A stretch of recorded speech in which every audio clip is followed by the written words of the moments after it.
एक ब्राह्मण थे अजामिल, जो कान्यकुब्ज नाम के नगर में रहते थे। इनका परिवार बड़ा सुंदर था, पत्नी सुलक्षणा, बालक भी बड़े सभ्य थे, माता पिता सब थे।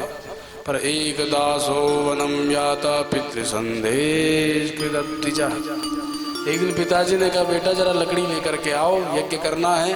तो समिधा बीनने निकल पड़ा और जैसे ही जंगल में गया तो अरण्य में एक यवन को किसी वैश्या के साथ रथ देखा। इसके हृदय में कामोद्रेक प्रकट हुआ वैश्या के प्रति। अपना घर बार परिवार सब छोड़ करके वैश्या के पीछे चला गया।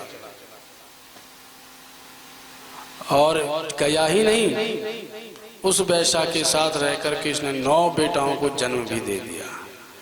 पर वैश्या के साथ रह करके ऐसी बुद्धि हुई कि जब भी कोई वैष्णव दिखे तो दूर से भगाता है। एक दिन संयोगवश ये कहीं गया था, इसके घर में संत महात्मा आए, सुबह रात्रि भर कीर्तन करते रहे। सुबह जैसे ही अजामिल ने देखा ये दुष्ट हमारे घर में क्या कर रहे हैं, वैश्या बोली, अरे बाबा लोग हैं, रहने दो। इतने में जो संत महात्मा थे बोले, महाराज कुछ मिलेगा दान दक्षिणा? दान दक्षिणा? तुम्हें यहाँ रहने भी दिया, यही बहुत बड़ी उपलब्धि है तुम्हारी, भाग जाओ।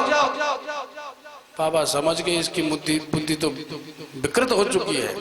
बोले, ऐसा है, हमें दान दक्षिणा की आवश्यकता भी नहीं, बस एक बात हमारी मान लो। क्या? कि तुम्हारा अब 10वां बेटा होने वाला है, उसका नाम बस नारायण रख देना। बोलो भक्तवत्सल भगवान की जय। वैश्या ने नारायण नाम रख दिया, अजामिल ने भी नारायण नाम रख लिया। और महाराज नारायण नाम में इतनी आसक्ति हो गई इसकी, इतना प्रेम पड़ गया छोटे बालक में, जब भी कहीं जाता, बेटा नारायण मैं जा रहा हूं। कहीं से आए, बेटा नारायण जल्दी आओ, बेटा नारायण पंचपात्र लाओ। जो भी आज्ञा देता बस नारायण को देता, और नारायण नारायण नारायण नारायण जपने लगा। और प्रभु के नाम की तो अद्भुत महिमा। भायक भाय अनख आलस हो, भायक भाय अनख आलस हो, नाम जपत मंगल दिस नाम जपत मंगल हो, सांगेत्यम पारिहासं वा तोमम हेलन में वा, वैकुंठ नाम ग्रहण मशेषाध हरम विदो।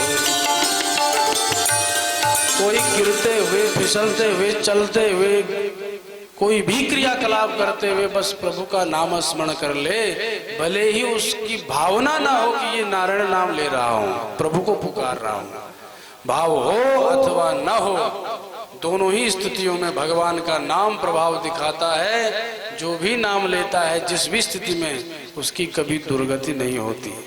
बोलो भक्तवत्सल भगवान की। अंत समय आया अजामिल का, यमदूत प्रकट हो गए, क्योंकि वैश्या के साथ रहकर के बड़ा पापाचार किया इसने। वैश्या के साथ रहकर पापाचार उतना नहीं हुआ जितना कि अपनी सुलक्षणा पत्नी को त्याग करके, अपने बालकों को त्याग करके, अपने माता पिता को त्याग करके हुआ। तो यमदूत प्रकट हो गए, और जैसे ही इसके स्थूल शरीर में से सूक्ष्म शरीर खींच करके ले जाने लगे, और इसने यमदूतों को देखा तो कांप गया। तो इसने पुकारा अपने छोटे बेटे को, बेटा नारायण रक्षा करो, बेटा नारायण। बस इतना ही कहा था। प्रभु का नाम 4 अक्षर का, सो 4 ही भगवान के पार्षद प्रकट हो गए। हे देने वयज्ञोन्योषम कृतं साधघ निष्कृतं यदा जगाद चतुरक्षरं विकरसतोऽन्तर्हृदया दासीपतिम् अजामिलं यमप्रेष्यान् विष्णुदूता। जैसे ही विष्णुदूत प्रकट हुए और यमदूतों को देखा कि ये खींच रहे हैं, तत्क्षण यमपाश को काट के दूर फेंक दिया और यमदूतों को कहा कि भाग जाओ, ये भगवान के धाम को जाएगा। उन्होंने कहा भैया आपको कुछ भ्रम हो गया, इसने प्रभु को नहीं पुकारा, इसने तो अपने बेटे को पुकारा। तो वो बोले भगवान का नाम कोई कैसे भी पुकारे उसका उद्धार होता है। इसका बेटा तो 4-5 साल पहले ही हुआ होगा, प्रभु का नाम तो अनंत काल से है, माना तो उसी का जाएगा जिसका नाम पहले से ही पड़ा हुआ है।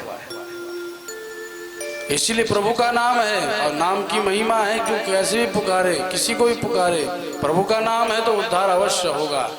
जैसे विषपान कर रहे हो आपको ज्ञान हो अथवा न हो, तो विष पीने वाला तो जो जानकार हो या अनजान हो पिएगा तो मरेगा।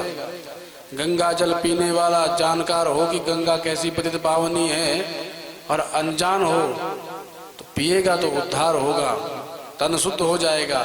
ऐसे प्रभु का नाम लेने वाले का अवश्य उद्धार होता है।